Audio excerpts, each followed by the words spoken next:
بہت کمزور نظر آ رہے ہیں. تو سب سے پہلا جو کمزوری ہے وہ میرے اپنے گھر میں میرا ایک بھائی ہے جو میرے خلاف الیکشن میں اس نے حصہ لیا.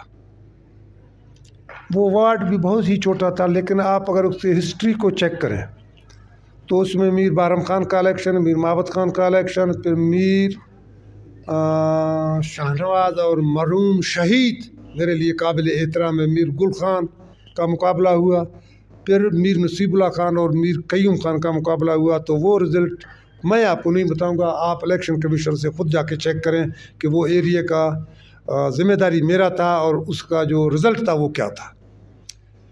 لیکن بدقسمتی سمجھیں یا قسمت سمجھیں کہ پچھلے الیکشن میں نے میر نصیب اللہ خان کو سپورٹ کیا، حالانکہ اس کے مقابلے میں میرا قریبی کزن میر نصیب اللہ خان بھی میرا عزیز ہے، لیکن اس سے تھوڑا عزیزی میں قریب میر شاہنواز تھا. میں نے اس کے مخالفت میں بھی نصیب اللہ خان کو سپورٹ کیا، اور یہاں تک سپورٹ کیا کہ میں نے اپنے ووٹ یا میرے جو ساتھی تھے میں نے وہ ووٹ بیلٹ پیپر پہ ظاہری طور پر لگائے. یہ اعتراض کیا تھا کہ میرے اینک گھر میں رہ گئے ہیں اور میرے ساتھیوں کے اینک بھی نہیں ہے، کیونکہ ہماری نزدیکی نظر کمزور ہے. تو ایسے نہ ہو کہ جس کو ہم ووٹ دینا چاہتے ہیں وہ ہمارا کہیں غلط لگے. تو اس کا گواہی ایک پولیس ایس ایچ او ہیں ریاض خان بیجارہ نے مری. تو میں نے کہا کہ یہ میرے الیکشن میں ہمارے مہر آپ لگائے کیونکہ ہمارے نظر کمزور ہے. تو اس نے کہا میں کس پہ لگاؤں؟ تو میں نے کہا میں اور میرے ساتھیوں کے ووٹ میر نصیب اللہ کے بلے پہ لگا دیں. اس بلدیاتی الیکشن میں لڑنا بھی نہیں چاہتا تھا، یہ اس کی کوئی اتنی اہمیت بھی نہیں تھی. بہرحال گھر کے جو فرد تھے، بھائی بیٹا بھتیجا، انہوں نے زور کیا کہ نہیں، کیونکہ ہمارے جو چھوٹے تھے وہ ہمارے ووٹر کہیں دوسرے جگہوں پہ چلے گئے تھے. تو میں نے اس سلسلے میں میر نصیب اللہ خان کے گھر رمضان شریف کے مہینے میں روزہ افطاری کے بعد گھر سے میں نے کھانا کھایا، نماز پڑھ کے پھر میں میر نصیب اللہ کے پاس گیا. میں نے کہا میں نے پہلے بھی آپ کو سپورٹ کیا، میں آج بھی آپ کے ساتھ ہوں، اور اسی ایک حلقے سے میں نے کاغذات جمع کیے ہیں، میں الیکشن لڑنا چاہتا ہوں. اگر آپ کہتے ہیں تو میں لڑوں گا، اگر آپ کہیں نہیں تو میں کاغذات جمع نہیں کروں گا. تو کہا نہیں یار آپ تو، میں نے کہا میرا ووٹ بھی آپ کا ہے، لیکن ہاں اس وارڈ میں چیئرمین کا پھر حقدار میں ہوں. اگر آپ نے کہا نہیں چیئرمین کوئی اور بنے گا تو میں اس کو ووٹ بھی دوں گا. ڈسٹرکٹ چیئرمین تک میں آپ کے ساتھ رہوں گا. جب یہ سارا پروسیس یہ مرحلہ ختم ہوگا تو اس چیئرمین کے نیچے پھر میں ممبری نہیں کروں گا، استعفیٰ پھر بھی لا کر آپ کو دوں گا. اس نے کہا نہیں حاجی صاحب آپ بادشاہ آدمی ہیں، اس سیٹ کی آپ بات کریں. اس کے بعد پھر اسی عید کے دن میں ان کے گھر گیا، میر نثار اور میر نصیب اللہ کو دونوں کو میں نے باہر کیا. میں نے کہا جی میرا اگر مخالفت میں کسی کو کھڑا کرتے ہو ابھی بھی وقت ہے، میں نہیں لڑوں گا. انہوں نے کہا نہیں آپ لڑے. پھر اس کے بعد میر صاحب نے اپنا فیصلہ تبدیل کیا. میں وہ جس سے میں ہارا ہوں وہ میرے ماموزات ہیں، کیونکہ میں شاہجوں کا بھانجا ہوں، میرے لیے وہ بھی قابل احترام ہے. میں یہ نہیں کہتا ہوں کہ وہ چھوٹا ہے میں بڑا ہوں، میں ایک معتبر ہوں. ووٹ ہے اس کا بھی اتنا ہی حق ہے جتنا میرا ہے. لیکن میں ہارا ہوں میر نصیب اللہ خان، ممبر صوبائی اسمبلی، منسٹر ایجوکیشن، میں اس سے ہارا ہوں. کیونکہ اس حلقے میں جہاں سے میں ہارا ہوں ایک حساب سے میں 3 ووٹ سے ہارا ہوں، ایک کے حساب سے میں 23 ووٹ سے ہارا ہوں. کیونکہ 12 ووٹ میرے بھائی نے لیے اور 8 ووٹ میرے بھائی نے ضائع کرائے، یہ ہو گئے 20. تو وہ 23 ووٹ سے مجھ سے جیتا تھا. وہاں میر نصیب اللہ خان نے 3 کروڑ کے واٹر سپلائی کا اعلان کیا، وہاں میر صاحب نے 250 گھنٹے ڈوزر دیے، وہاں میر صاحب نے 4 بیچوں کا اعلان کیا، وہاں میر صاحب نے گھر گھر یہ جو سولر نہیں ہے جو کھمبا لگا ہوا ہے لائٹ وغیرہ وہ دیے. اور الیکشن کے دن اس کے کینڈیڈیٹ نے جو لیڈیز ووٹر تھے دائیں بائیں کر کے 2-2 ہزار ان کو بھی دیے. اس کے باوجود میں یہ سمجھتا ہوں کہ میں ہارا نہیں، میں جیتا ہوں، کیونکہ وہ اس وقت کے موجودہ منسٹر بھی تھے، اس کے پاس تمام وسائل بھی تھے، وہ اسکیمیں بھی دے سکتے تھے، اور وہ انہوں نے سب کچھ کیا، میں اس لیے ہارا ہوں. تو یہ گلہ میرا میر نصیب اللہ خان سے، جو میں اس کا یعنی ایک مضبوط ساتھی تھا. اور میرا بھائی میر عبدالصمد ان کے تمام بیٹے میر نصیب اللہ کے ساتھی تھے. اگر میر نصیب اللہ مکن میں بال کو جس طرح نکالتے، اگر ہمیں نکال کے نہ پھینکتا تو ہم آج بھی میر نصیب اللہ کے ساتھ تھے. لیکن انہوں نے خود ہمیں نکالا. اب ہم آزاد پنچھی ہیں، ہماری مرضی ہے، ہم جہاں جس منڈور پہ بیٹھنا چاہیں ہم اسی میں بیٹھیں گے۔ حاجی صاحب، سیاست کے ہر دور آپ نے دیکھے، ایم پی اے شپ دیکھے، بلدیاتی الیکشن دیکھے، میں ماضی میں زیادہ نہیں جانا چاہوں گا، 3 دور، منسٹر سپورٹ امیر شاہ نواز مری صاحب، منسٹر ایریگیشن نواب چنگیز مری صاحب، اور minister health and minister education Mir Naseebullah مری صاحب، تینوں دور کی اگر موازنہ کیا جائے تو کس دور کو آپ بہتر قرار دیتے ہیں؟ اگر میں ایمانداری سے بات کروں تو میر نصیب اللہ خان کے ان دونوں سے تھوڑے کام مجھے اچھے لگتے ہیں، لیکن گہرائی میں اس لیے نہیں جاتا کہ یہ دونوں میرے کزن ہیں۔ یہ فیصلہ آنے والا وقت کرے گا، یہ آنے والے ووٹر کریں گے کہ کون کتنے پانی میں تھا۔ میر شاہ نواز نے بھی اچھے کام کیے تھے، لیکن اس کے جو یہاں کرتے دھرتے تھے شاید ان کی وجہ سے میر شاہ نواز بری طرح ناکام ہوا۔ اور میر نصیب اللہ خان نے بھی اچھے کام بھی کیے، لیکن فلی طور پہ میر نصیب اللہ خان کو میں سمجھتا ہوں کہ وہ آزاد نہیں تھا اپنے ماحول سے، اسی کی وجہ سے کچھ کام ایسے غلط ہوئے، کچھ لوگوں کے ٹرانسفر پوسٹنگ اس طرح ہوئے، کچھ اور بھی ایسی چیزیں ہوئی ہیں کہ اس کا نقصان آنے والے الیکشن کو میر نصیب اللہ کو ان کا سامنا کرنا پڑے گا۔ باقی راج چنگیز کی بات، اس نے نہ کسی کو چھیڑا نہ کسی کو اپنے قریب آنے دیا، تو نہ کوئی کسی کو کوئی کام کیا، اور اس کے ساتھ 2-4 بندے تھے، انہوں نے کیا کیا کیا نہیں کیا وہ بھی وقت ان کو خود بتائے گا، وہ وقت کی بات ہے۔ لیکن نہ اس نے کسی کا ٹرانسفر کیا، نہ کسی کو ملازمت دیا، نہ کسی سے لیا، نہ اوپر کیا نہ نیچے کیا، باقی جگہوں پہ اوپر نیچے بہت ہوئے، وہ وقت ان کو خود بتائے گا۔ میرے دونوں یہ تو دونوں میرے عزیز ہیں، کزن ہیں، میں یہ قمیص کو ادھر کروں یا پیچھے سے کروں، صاحب دونوں ایک ہیں، میرے لیے دونوں قابل احترام ہیں۔ ذاتی طور پہ میر نصیب اللہ کے کچھ کام مجھے اچھے لگتے ہیں اور لگے بھی ہیں، لیکن بہت سارے اس کے ماحول میں ایسے لوگ تھے کہ میں کہتا ہوں کہ میر نصیب اللہ کی ناکامی کی وجہ وہی ہوں گے۔ وہ پھر خود سمجھدار ہے، وہ اس کا خود تحقیق کرے کہ کہاں میں نے کیا غلطیاں کی ہیں، تو وہ غلطی اس کے سامنے خود آ سکتی ہے۔ حاجی صاحب، آپ سے آخری سوال کریں گے، ٹائم بڑا لمبا پڑ گیا ہے، آپ کی بڑی مہربانی، آپ نے اپنا قیمتی وقت دیا۔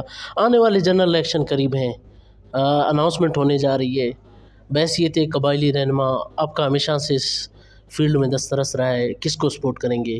مقتدر قوتوں کے اشارے کا انتظار رہے گا، یا اپنے دلچسپی سے آپ کسی کو سپورٹ کریں گے، یا سیاست سے مایوس ہو کر کنارہ کشی کا فیصلہ کریں گے؟ سب سے پہلے تو ابھی تک میں کنفرم بھی میں نہیں ہوں، اور مجھے تھوڑا سا مایوسی بھی نظر آیا کہ الیکشن ہوں گے بھی یا نہیں ہوں گے، جو حالات ابھی میرے سمجھ سے بالا تر ہے۔ باقی رہا، میں نے خود ہمارا ایک گروپ بنا ہے، ہم خیال گروپ، کوئی سیاسی پارٹی نہیں ہے، ہمارے جیسے غریب لوگ سارے میرے ساتھ یہاں آ کے اس گروپ میں شامل ہیں۔ اس میں کنگرانی بھی میرے ساتھ شامل ہے، اس میں پوادی بھی ہیں، سمرانی ہیں، سالارانی ہیں، رامکانی، پیردادانی، مندانی، مومدانی، لوہارانی، زرکوں، کہ ہم آپ کے مشورے سے چلیں گے۔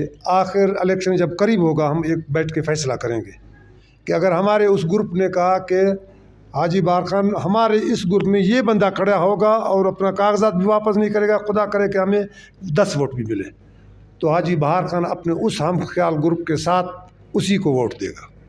اگر ان ہم خیال گروپ سب نے مل کر کہا کہ نہیں حاجی صاحب آپ نے الیکشن لڑنا ہے، چاہے ہم ہاریں جیتیں کوئی بات نہیں ہے، جیتنا تو ہمارے لیے ممکن نہیں ہے، کیونکہ اب الیکشن جو ہے اس وقت ماحول ایسے بنا ہے کہ یہ الیکشن پیسوں والا الیکشن ہے پورے پاکستان میں۔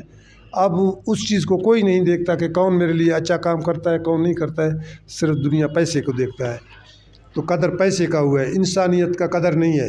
آپ یہاں ایک سرمایہ دار کسی مراسی کو لائے، اچھے کپڑے پہنے، اس کے پاس پیسے ہیں تو سارے اٹھ کے دونوں ہاتھوں سے اس سے ہاتھ ملاتے ہیں۔ میں اور آپ اگر ہمارے پاس پیسے نہیں ہم جائیں گے تو کچھ کرسی سے اٹھنا بھی ان کے لیے مشکل ہو جاتا ہے۔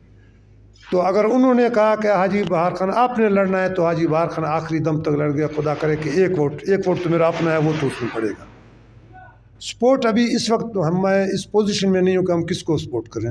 اس وقت موجودہ حالت میں کینڈیڈیٹ میر نصیب اللہ خان ہے, سردار غزین خان ہے, سردار چنگیز خان ہے, اور چیئرمین میر محراب خان ہے, اور وڈیرا گامڑ خان پوادی ہے, اور بھی بہت سارے لوگ ہوں گے. سنا ہے کہ میر لیاقت خان بھی الیکشن کے لیے تیاری کر رہا ہے. تو اب اس وقت کچھ کہنا قبل از وقت ہے. وہ وقت آنے پہ اپنے اس گروپ میں کوئی میر معتبر کا کوئی بیٹا شامل نہیں ہے, کسی سردار کا بیٹا شامل نہیں ہے, کہ وہ کوئی وڈیرا نہیں ہے. سارے ہمارے آپ جیسے غریب لوگ ہیں. ان غریبوں نے مجھے جو بھی رائے دی میں انہی کے ساتھ چل کر انہی کو سپورٹ کروں گا. ہاں, وہ جو ہمارے گروپ ہے انہوں نے کہا کہ جی ہم نے سردار چنگیز کو سپورٹ کرنا ہے, پھر بھی میں ان کو ساتھ لے کر چنگیز کے ساتھ بیٹھوں گا, اور قرآن پہ ہاتھ رکھواؤں گا اس سے بھی, اور خود بھی رکھوں گا کہ ہمارے جتنے ووٹ ہیں قرآن پہ ہاتھ رکھ کر وہ ووٹ کہیں بھی نہیں جائیں گے تمہارے ہیں. اور تم سے بھی قرآن پہ ہاتھ رکھ کر یہ عہد لیں گے کہ جو ہمارے جائز حقوق ہوں گے سروس میں جو بھی ہوں گے آپ وہ ہمیں ہمارے ان بندوں کو دیں گے. یا نصیب اللہ خان ہو یا میر محبت خان کو ہو سکتا ہے, کہتے ہیں کہ پہلے نااہل تھے اہل ہو جائیں گے, وہ ہو, یا میر لیاقت ہو. اب جس طرح پہلے جس کے لیے ہم دوڑتے رہے, اب ہم بوڑھے ہو گئے, اس طرح اب ہم دوڑ نہیں سکتے ہیں. اب حالات کو دیکھ کر دوڑیں گے. آپ اس بات کے گواہ ہیں کہ 14 اگست کا جھنڈا یہاں پاکستان کے ڈی سی اپنے دفتر میں نہیں لگاتے تھے. اس وقت کے کرنل عطا صاحب اور میجر حیدر بنگش کہ بولا کل 14 اگست ہے, جھنڈے نہیں لگا رہے ہیں کولو میں, صرف ایک جھنڈا اس کے اوپر تھا. اگر آپ کو بھی میرے خیال میں نظر آ رہا تھا, میں نے کہا جھنڈے ہم لگائیں گے. میر ذوالفقار شہید میرے ساتھ تھا, حیدر بنگش ہمارے ساتھ, پورے کولو میں یہاں سے ونگا, مستوکلی دربار, تمبو, اس پورے ایریے میں ہم پاکستان کے جھنڈے 14 اگست میں لگاتے ببر تک ہم نے لگائے. تو میں ان سے بھی اپیل کرتا ہوں, میں یہ نہیں کہتا ہوں کہ حاجی بہار خان کو کوئی دولت دو, دھن دو, پیسہ دو, لیکن جن کی قربانی ہے صرف حاجی بہار خان کی نہیں, اور بھی بہت سارے لوگ ہیں. کسی نے میڈیا کے تھرو قربانیاں دی ہیں, کسی نے میری طرح ریلیاں نکال کے, وہ ریلی کو آگے کور کرنے والے بھی, وہ بھی ایک قربانی تھی. ان کو بھی اپنے جانوں کا خطرہ تھا کہ ہم ریکارڈ میں آئیں گے کہ ہم ان کی ریلیوں کو فوکس کر کے اجاگر کر رہے ہیں, شاید کل ہمیں بھی کہیں کوئی نقصان پہنچائے. تو میں ان اداروں سے, صاحب اختیار سے یہ گزارش ضرور کرتا ہوں, سیاست دان ہمیشہ مفاد کا سودا کرتا ہے, وہ گھاٹے کا سودا نہیں کرتا, اور اس کے ساتھ شامل ہونے والے بھی مفاد کا سودا کرتے ہیں. ہم نے تو گھاٹے کا سودا کیا. نہ تو ہمارا آرمی الیکشن لڑتا ہے کہ ہمیں ان سے کوئی توقع ہے کہ وہ کل وزیر اعلیٰ اور وزیر اعظم بنے گے, ہمیں کچھ دیں گے. نہ ہم سے کوئی توقع ہے ان کو. ہمارا توقع ان سے صرف یہ ہے کہ وہ اس ملک کی دفاع پہ کھڑے ہیں, ہم ان کے شانہ بشانہ کھڑے ہیں. تو ان کو بھی چاہیے کہ ہمارے ہاتھ جو انہوں نے ایسے مضبوطی پکڑا تو اس کو پسلنے نہ دیں. وہ تھوڑا ہاتھ انہوں نے ڈھیلا کیا, ہمارے جو لوگ تھے وہ ہم لوگوں کے ہاتھ تھوڑا پسل رہے ہیں. مجھے خوف ہے کہ ایسے نہ ہو کہ ہمارے ہاتھ دھڑل سے پسل ہو کہ ہم نیچے گر نہ جائیں. یہ تھے حاجی میر بہار خان بجارانی مری صاحب, یقیناً قبائلی شخصیت ہیں, اور میں خود بہت بڑا فین ہوں حاجی صاحب کا. میں بہت سی جگہوں پہ میں اور حاجی صاحب ایک ساتھ رہے ہیں. میں دل سے حاجی صاحب کا احترام کرتا ہوں.